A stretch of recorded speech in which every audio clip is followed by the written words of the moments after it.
Hey guys, okay, so today I'm going to talk about exponential and logarithmic equations.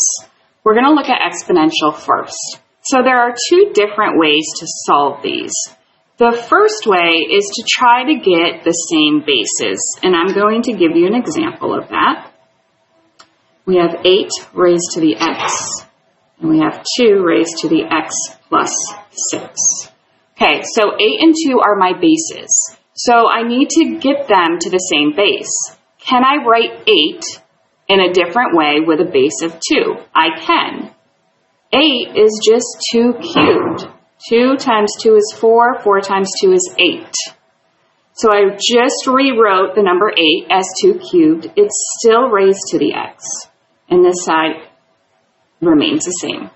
When our bases are the same, okay, 2 is equal to 2, I know that my exponents must be equal as well because I have this equal sign in between.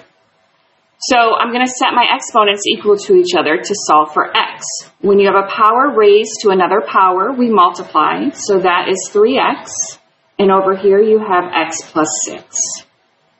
Move your x over, and you have 2x equals 6. Divide your 2, and you get x equals 3. Okay, so that is to get the same base. Once you're there, then you set your exponents equal to 0. Now, what happens if you can't get the same base? So our example would be 5 raised to the x minus 2 equals 200. Okay, I can't write 200 with a base of 5. So I'm going to take the log of both sides. I'm not changing anything other than writing log in front of them. Okay?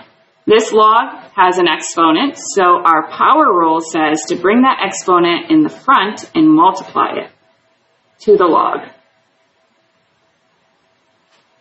And this side is still log 200. I'm going to divide this side by the log 5. So log 5 divided by log 5 is 1, so they cancel. X minus 2. Now you're going to use your calculator to figure this out. Okay? You're going to type in log 200, close your parenthesis, divided by log 5 equals. And you're going to get, for logs, we approximate our answers, 3.92. Okay, I'm going to move the 2 over because we're solving for x. We want x alone. So it's going to be 5.292.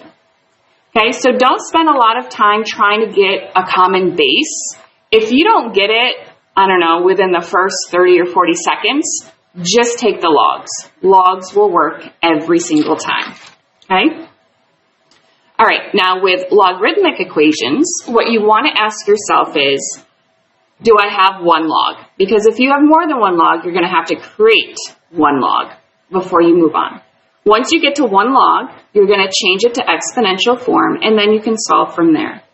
So an example would be log base 3 of x minus 5 equals 2. Okay? I have one log, so now I want to change it to exponential form. So 3, this is my little circle, 3 squared equals x minus 5. Well, 3 squared is 9. I'm going to move my 5 over because I want my x to be alone, and I get 14. Okay? Now I'll give you an example where we have more than one log.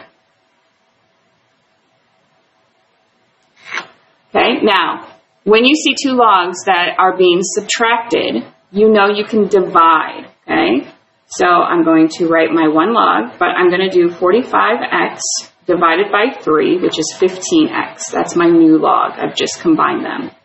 Equals 1.